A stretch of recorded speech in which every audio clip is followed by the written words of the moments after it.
My son gave his mother-in-law a 60,000 Rs 60k BMW for Christmas. My gift? A piggy bank with $4 inside. I just smiled and went home. The next morning I left them a Christmas gift on their doorstep that made his wife scream non-stop. Before we continue, I just want to say thank you for taking the time to hear my story. If you're comfortable, let me know where you're listening from, and what time it is where you are. Now let me tell you my story. My life was a monument to sacrifice. Built brick by brick with the mortar of exhaustion.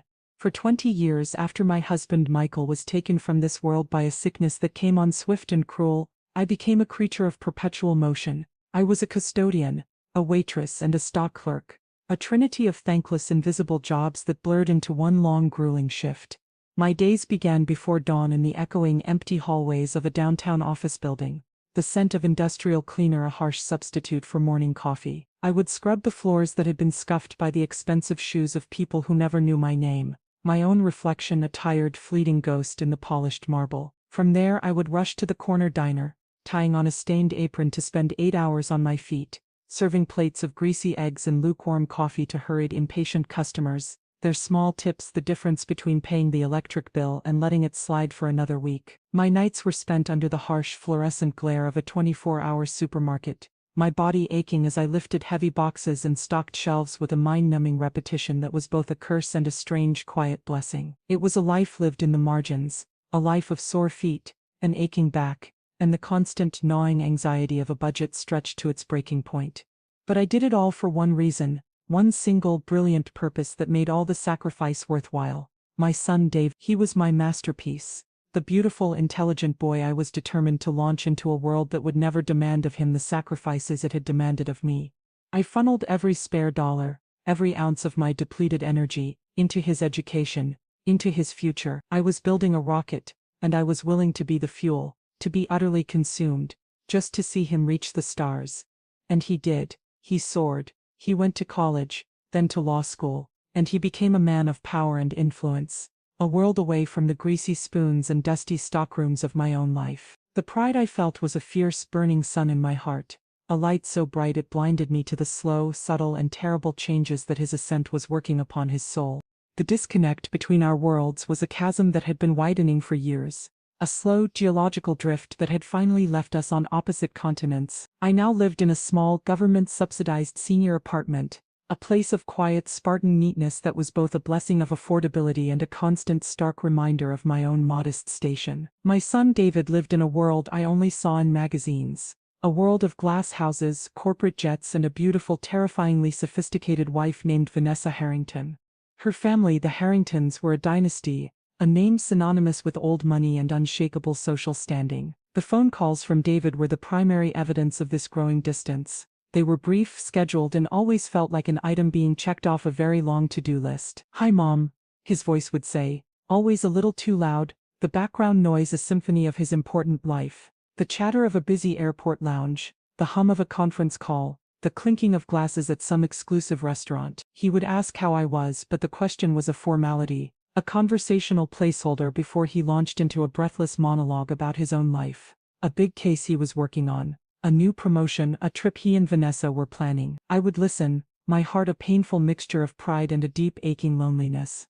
He was my son, but he was becoming a stranger, a man whose language I no longer spoke. The invitation to his mother-in-law's annual Christmas Eve party was delivered in just such a call. He had been talking for 10 minutes about a new merger his firm was handling. The details a meaningless jumble of financial jargon to me. Then he'd paused and I heard him take a sip of something, the clink of ice against glass. "Oh," he said, the word an afterthought. "By the way, Camilla's Christmas Eve thing is next week. You should come." The invitation, if one could call it that, hung in the air, heavy with a sense of obligation. It was not a heartfelt request. It was a social duty he was reluctantly performing. "It's black tie, so you'll need to find something to wear," he added, his voice trailing off. And in that small, hesitant phrase, I heard the entirety of his embarrassment. He was ashamed of me, of my simple working-class life. A life that did not include a closet full of black tie-appropriate gowns. "Of course, dear," I said, my own voice betraying none of the sudden sharp pain his words had inflicted. "That sounds lovely. I wouldn't miss it." I knew my attendance was not for my own enjoyment. It was a command performance. I was a piece of his old life that had to be occasionally and briefly put on display, a living testament to the incredible distance he had traveled. The call ended, as it always did, with a rushed "love you mom, gotta run," and then the click of a disconnected line, a sound that had become the punctuation mark of our modern relationship. I sat there in the quiet of my small apartment, the silence he had left behind a heavy, suffocating blanket. The son I had sacrificed everything for was a great man, but I was beginning to fear that in the process of becoming great, he had forgotten how to be good. The secret was a ghost, a specter from a forgotten past that had been sleeping in a small locked box in my closet for over 30 years. Its discovery had been a pure, unadulterated accident, a strange twist of fate in a life that was otherwise defined by the relentless, grinding predictability of hard labor. In my early 30s, when David was just a boy, one of my 3 jobs had been as a night cleaner for the county records building. It was a lonely, silent job, a world of echoing marble hallways, and the dusty, sweet smell of decaying paper. My task was to empty the trash, to mop the floors, to erase the traces of the day's bureaucracy. One night, in a forgotten subterranean storage room, a place of overflowing filing cabinets and mountains of old, forgotten files, I was tasked with clearing out a series of boxes marked for shredding. They were ancient, crumbling cardboard containers filled with decades-old adoption and birth records, their confidentiality long since expired. As I was dumping the contents of one of these boxes into a large canvas disposal bin, a single brittle yellowed file folder slid out and fell to the floor, spilling its contents. I knelt to gather the scattered papers, my hands tired, my mind already focused on the next floor I had to clean. But as I picked them up, a name on one of the documents caught my eye. The name was Harrington. It was the name of one of the city's most prominent old money families, a name I had seen in the society pages of the newspapers I used to clean up in the executive offices. My curiosity, a quality I had thought long since extinguished by exhaustion, was piqued. I sat there, on the cold, dusty concrete floor, and I read the story of a life that had been deliberately erased. The file was for a baby girl, born 60 years ago in the charity ward of the old county hospital. The birth mother was a 16-year-old girl from a poor rural family, a girl with no prospects and no name of her own. The father was not listed. The baby had been immediately and anonymously given up for adoption. A few pages later, there was the official adoption decree. The baby had been adopted by a wealthy, childless couple, the Harringtons. They had named their new daughter Camilla. It was a simple, and not uncommon story of poverty and privilege, of a secret shame being quietly scrubbed clean by the power of money. But as I read further, I found a small, almost hidden detail, a later addendum to the file, a formal request from the Harrington family's lawyers to have the original birth records sealed, and then, after the legally required waiting period, destroyed. They were not just adopting a child, they were erasing her history. They were building a new life for her on a foundation of a carefully constructed lie. It was in that moment, in the dusty, silent basement of the records building, that I felt a strange and powerful kinship with that long-ago teenage girl, a kinship of invisibility of a life deemed unworthy of a public record. Out of a strange, unexplainable instinct, an act of silent witness, I did something I had never done before. I took a single small piece of the record, a yellowed newspaper clipping that had been tucked into the file, a small 2-inch article from an old society page, announcing the Harringtons' blessed arrival, and I slipped it into my pocket. The clipping was titled, with the casual cruelty of the era, "Charity Baby Finds a Golden Cradle." I threw the rest of the file, the official documents, the legal decrees into the disposal bin with all the others. I had no plan, no malicious intent. I simply felt that some small piece of that girl's true story deserved to be saved from the shredder. For 30 years that small yellowed piece of paper had sat in a locked box in my closet, a forgotten ghost from a forgotten night. I had no idea that I had in that moment saved the single most powerful weapon I would ever possess. The perfunctory invitation to the Christmas Eve gala was followed, a week later, by a perfunctory visit. It was a Saturday afternoon, and the sharp unwelcome ring of my apartment buzzer announced the arrival of my son and his wife. They rarely visited my home, and their presence in my small, humble living room was always a source of profound, unspoken tension.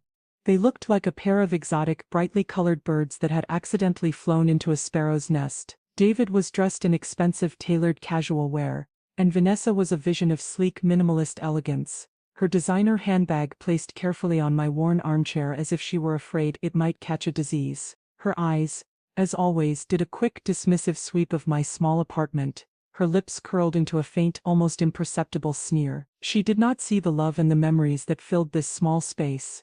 She saw only the evidence of a life of poverty, a life she was terrified of being associated with. "We just wanted to stop by and give you this in person," David said, his voice a little too loud, a little too cheerful. He handed me a thick cream-colored envelope, the Harrington family crest embossed in gold on the back.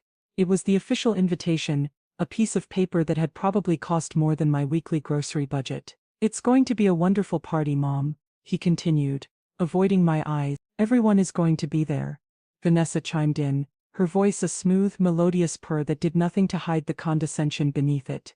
"We just want to make sure you're comfortable, Brenda. It's a very formal affair. Do you have something appropriate to wear?" The question was a perfectly aimed dart, designed to highlight my poverty, to remind me that I did not belong in their world. I thought of the simple dark blue dress I had bought for my husband's funeral, the nicest thing I own. "I have a dress that will be just fine, thank you, Vanessa," I said, my voice quiet but firm. They didn't stay long. Their discomfort in my small, simple world was a palpable thing. They talked endlessly about the party, about the caterers, the orchestra, the ice sculpture, and they talked about the gift exchange, the centerpiece of the evening's festivities. "You should see what we got for my mother," Vanessa said, her eyes glittering with a cruel, competitive excitement. "It's just a little something, but I think she'll be thrilled." David looked at me then, a strange, almost guilty look on his face. "And we got you something too, Mom," he said, his voice dropping slightly. "Just a little something to show our appreciation for everything you do." He was a bad liar. I could see the shame in his eyes, the conflict, the weakness that had allowed him to be so completely consumed by his wife's world of casual cruelty. They left as quickly as they had arrived, a whirlwind of expensive perfume and hollow promises, leaving me alone in the quiet of my apartment, with their ridiculous insulting invitation. I knew then that the gift they had for me would not be a gift of love. It would be a statement, another calculated act of humiliation, and I knew with a mother's weary, heartbroken certainty that my son would be the one to deliver the blow. In the week leading up to the party, I was consumed not by the thought of their gift to me but by the thought of my gift to my son. What do you give to a man who has everything? A man who has forgotten the value of anything that cannot be bought. My pension check had just arrived, and after paying my bills I was left with a meager $100 to last the rest of the month. It was not enough for a new watch or an expensive bottle of cologne. It was not enough for anything that would register as a gift in the world he now inhabited. So I decided to give him the only thing I had left of value, a memory. I spent an entire afternoon searching the dusty, forgotten shelves of antique shops and thrift stores, my heart filled with a quiet, specific mission. And then in a small, cluttered shop on the other side of town I found it. It was a small ceramic piggy bank, shaped like a cheerful, cartoonish pig, almost identical to the one I had bought for him when he was 5 years old. I remembered the day I had given it to him, his small face alight with a pure, uncomplicated joy. I remembered how we had sat together at the kitchen table, and I had shown him how to drop the first shiny quarter into the small slot on its back. I had told him that every big dream starts with a small saving, that the future is built not with grand gestures, but with the patient, steady accumulation of small, consistent efforts. It was a lesson my own parents had taught me, a lesson of thrift, of patience, of the quiet dignity of building a life with your own 2 hands. He had loved that piggy bank. He had filled it with pennies and dimes, and every Sunday we would sit and count his growing fortune, his eyes wide with a sense of accomplishment. It was a symbol of his first lesson in the value of money, a lesson that now in his world of multi-million-dollar mergers and extravagant, thoughtless spending, seemed to have been completely and tragically forgotten. I bought the old piggy bank for $5. It was a perfect if slightly chipped replica of his childhood. I took it home and cleaned it carefully, its cheerful painted smile seeming to mock the sadness in my own heart. And then I prepared the final, most important part of the gift. I went to the bank and I withdrew $4, asking for them in the crispest, newest $1 bills the teller could find.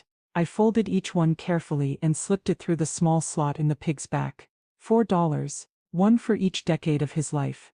It was not a gift of wealth, it was a gift of memory. It was a gift of love. It was a quiet, desperate attempt to remind my son of the boy he used to be, of the values I had tried so hard to instill in him. It was a small, fragile vessel carrying the entirety of my hopes for his soul. I wrapped the piggy bank in simple brown paper and tied it with a piece of twine. It was a humble gift, a gift that I knew would look pathetic and insignificant next to the extravagant offerings of the Harrington clan. But it was a gift that was honest, a gift that was true, a gift that came from the very deepest part of my own weary but still loving heart. The Harrington mansion was not a home. It was a fortress of wealth, a sprawling monument to a life lived on a scale I could barely comprehend. A long winding driveway, lined with perfectly manicured trees wrapped in twinkling white lights, led to a grand columned entrance. Valets in crisp uniforms were whisking away a seemingly endless stream of luxury cars, their engines purring with a quiet, expensive power. I arrived in a city bus, the final stop a half-mile from their gated community. I walked the final stretch, my simple cloth coat pulled tight against the crisp December air, my small brown paper-wrapped gift clutched in my hand.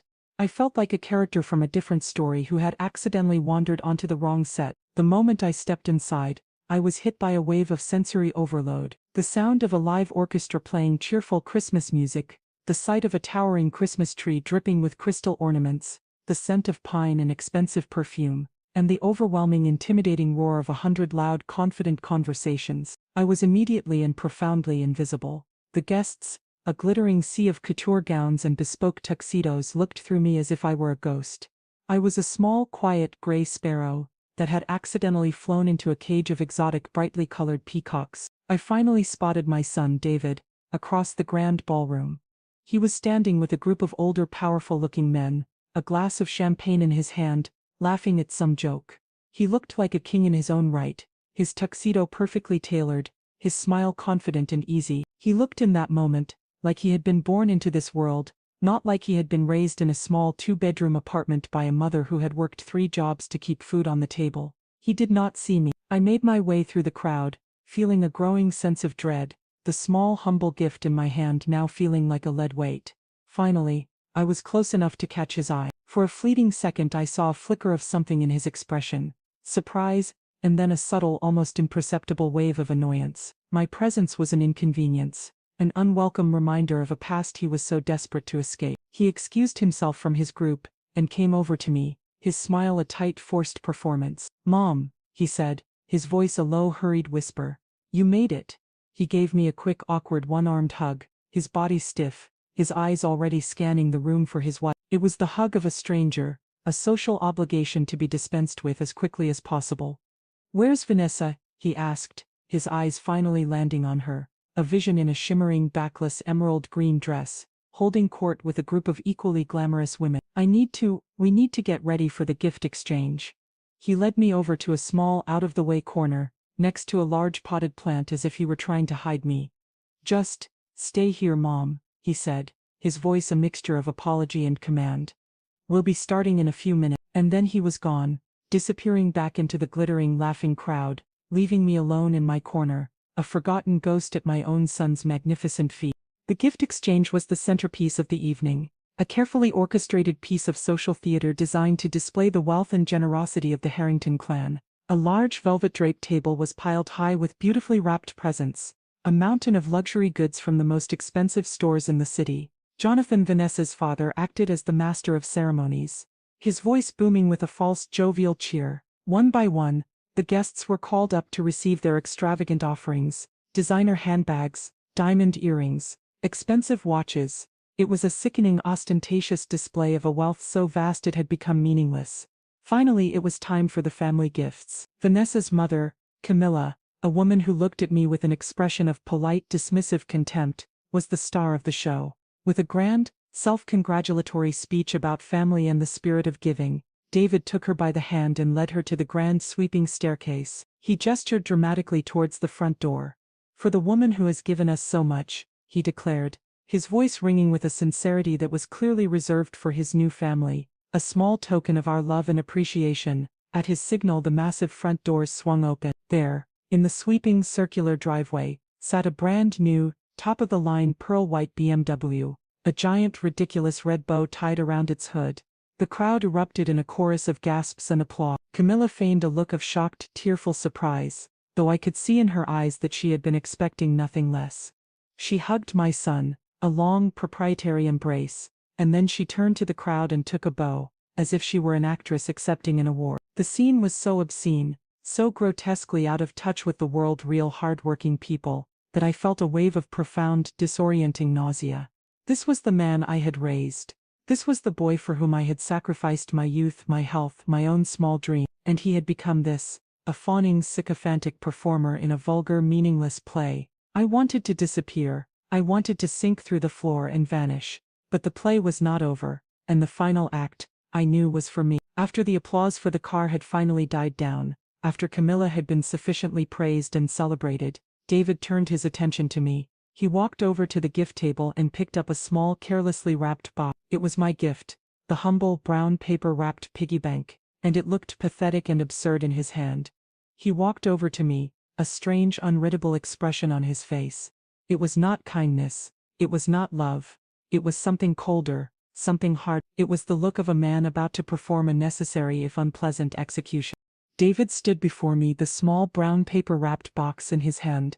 A hush fell over the room. The guests, their faces still flushed with the excitement of the $60,000 car, now turned their attention to me, their expressions a mixture of curiosity and condescending pity. They were about to witness the other side of the coin, the perfunctory obligatory gift to the poor relation. It was all part of the drama, the satisfying contrast between the deserving and the merely tolerated. My son's face was a cool, distant mask. The warm, loving boy I had raised was completely gone, replaced by this cold, hard stranger, a man who looked at his own mother with the dispassionate eye of a business rival. He handed me the small, carelessly wrapped box. It was not my gift to him. It was a different box, wrapped in cheap, festive paper. My own humble offering was still on the gift table, forgotten and ignored. I looked at him confused. "This isn't," I started to say. "Just open it, Mom," he said, his voice flat. His eyes flickered towards Vanessa, who was watching us with a small, tight, cruel smile on her face. This was her idea. I knew it instantly. This was a performance, and she was the director. My hands trembled slightly as I unwrapped the box. Inside, nestled in a bed of tissue paper, was a small ceramic piggy bank, almost identical to the one I had bought for him. But this one was new and cheap, the kind you might win at a carnival. It felt light and hollow in my hand. And then I saw the 4 $1 bills, tucked sloppily into the slot on its back. The symbolism was not lost on me. It was a mockery of my own intended gift, a twisted, cruel parody of the memory I had so lovingly tried to evoke. And then, my son delivered the killing blow. His voice, loud enough for everyone in the silent watching room to hear, was filled with a chilling, patronizing condescension. "Just a little something, so you can remember the value of saving, Mom," he said. The line was met with a ripple of muffled, cruel laughter from Vanessa, Camilla and their circle of friends. It was a perfect self-contained act of public humiliation. He had taken my deepest values, the values of hard work, of thrift, of patient saving, and he had turned them into a weapon against me. He had branded me in front of this entire room of wealthy strangers as a poor, financially illiterate old woman who needed to be taught a lesson by her successful, magnanimous son.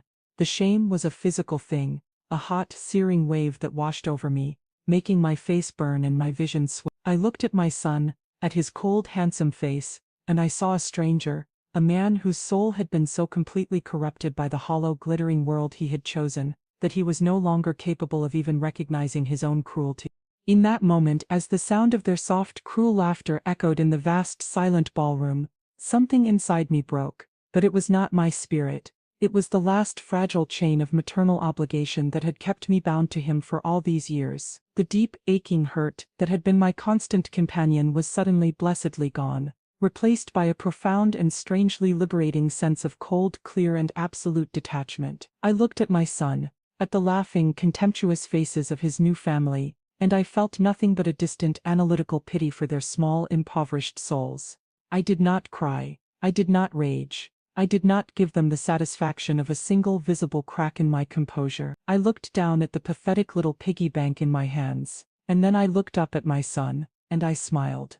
It was not a warm smile. It was not a forgiving smile. It was a small, sad, and deeply unsettling smile. A smile that held the weight of 20 years of sacrifice and a single devastating secret. "Thank you, David," I said, my voice perfectly calm, perfectly even. "It's a gift I'll never forget." The quiet, unshakable dignity of my response was not what they had expected. The laughter died in their throats, replaced by a new, uncertain silence. My lack of a reaction, my refusal to play the part of the weeping, humiliated victim, had unnerved them. It had subtly, almost imperceptibly shifted the balance of power in the room. I had not taken their bait. I held the piggy bank for a moment longer. Then I placed it gently on a nearby table, as if it were a piece of evidence I was submitting to an unseen jury. "If you'll excuse me," I said, my voice still quiet, my gaze sweeping over their confused, unsettled faces. "I'm feeling a little tired. I think I'll head home." I wished them all a Merry Christmas, my voice as serene as a winter morning, and then I turned and walked away. I did not walk quickly, I did not flee. I walked with the slow, deliberate grace of a woman who was in complete and total control of herself. I could feel their eyes on my back, 100 pairs of eyes filled with a new, dawning sense of confusion and unease. I had not played my part, I had broken the script, and in doing so I had left them in a state of profound and deeply satisfying moral disequilibrium. I had just declared a war they had no idea was coming. I went home to the quiet, blessed solitude of my small apartment. The deep, searing hurt from the public humiliation was a physical ache in my chest, but beneath it a new, cold and methodical sense of purpose was beginning to form. They had treated me as if I were nothing, a piece of dust to be swept away. They had mocked my poverty, a poverty I had endured for their sake. And they had done it on Christmas Eve, a night that was supposed to be a celebration of love and family. The sheer, breathtaking cruelty of it had severed the last fraying thread of my maternal patience. The time for quiet, dignified suffering was over. The time for a reckoning had begun. I walked to my bedroom and opened the closet. On the top shelf behind a stack of old photo albums was a small locked metal box. It was my box of memories, the keeper of the few precious things I had left of my life with Michael, and the life I had before that. I took it down, the cold metal a familiar weight in my hands. I sat on my bed and opened it with a small antique key. Inside were old letters, faded photographs, and a small velvet pouch containing my wedding ring.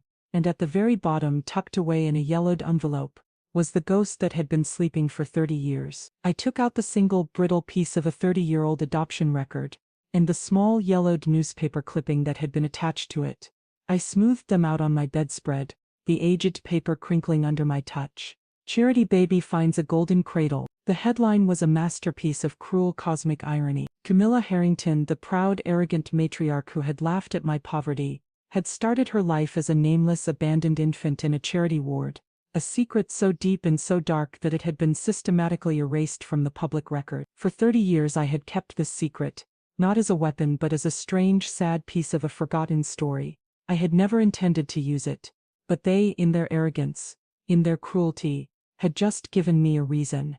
They had tried to humiliate me, to brand me as a charity case. They had no idea that the true charity case, the one whose entire life was built on a foundation of borrowed, unearned privilege, was the queen of their own glittering, fraudulent kingdom. My plan began to form, not as a hot-headed scheme for revenge, but as a cold, precise and surgical strike designed to dismantle their entire world of lies.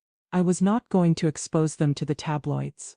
I was not going to cause a public scandal. My gift would be a private one, a secret delivered directly to the heart of their family, a piece of information so devastating that it would shatter their carefully constructed identities from the inside out. The next morning, on Christmas Day, while the rest of the city was waking up to the smell of cinnamon and the joyful sounds of children opening presents, I was preparing my own, very different, kind of Christmas gift. I went to a small, upscale gift shop in a neighboring town, a place that sold expensive, handmade paper and beautiful custom-made boxes. I chose the most elegant gift box they had, a large, heavy box covered in deep crimson velvet and tied with a thick, gold satin ribbon. It was a box that radiated wealth, importance and impeccable taste. It was a box that would fit in perfectly at the Harrington mansion. Inside, I did not place a diamond necklace or an expensive watch. I placed a single, simple, off-white envelope, and inside that envelope, I placed two things: the original, yellowed piece of the adoption record, and the newspaper clipping with its devastating headline. I did not include a letter of explanation. I did not include any angry, accusatory words of my own. The documents, I knew, would speak for themselves, and their silence would be more powerful than any scream. I then wrote out the gift tag, my handwriting a calm, elegant script.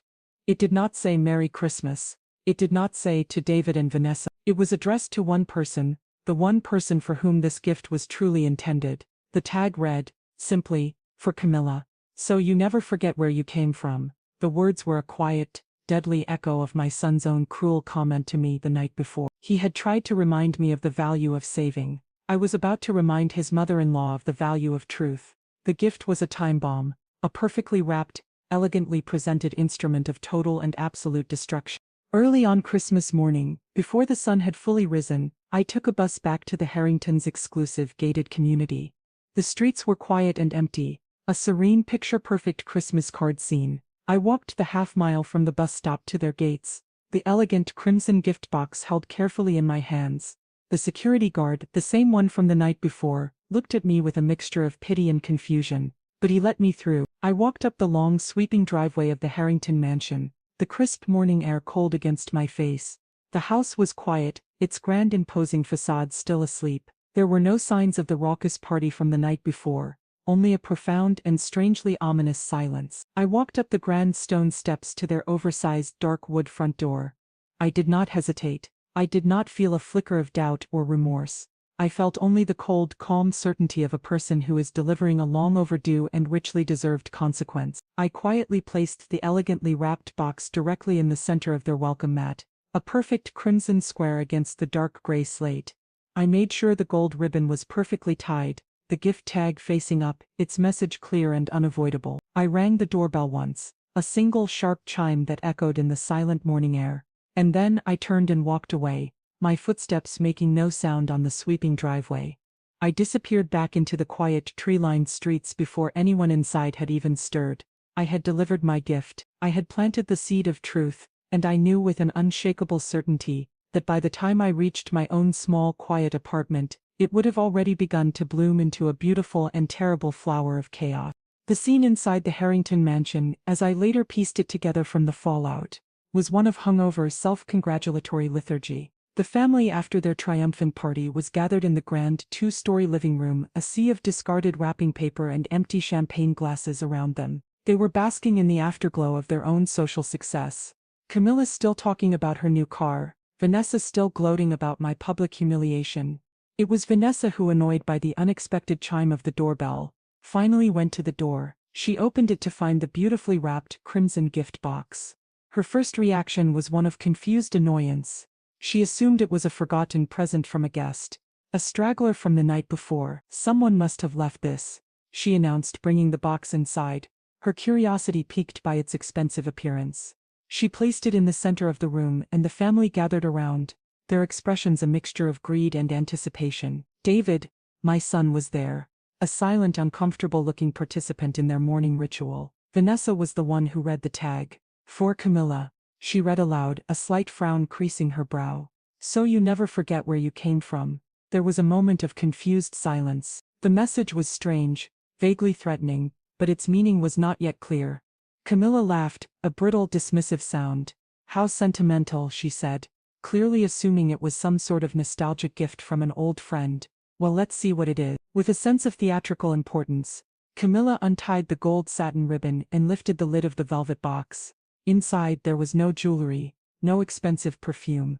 There was only the single, off-white, and very old-looking envelope. Her perfectly manicured fingers, trembling slightly now with a new, unidentifiable sense of dread, opened the flap.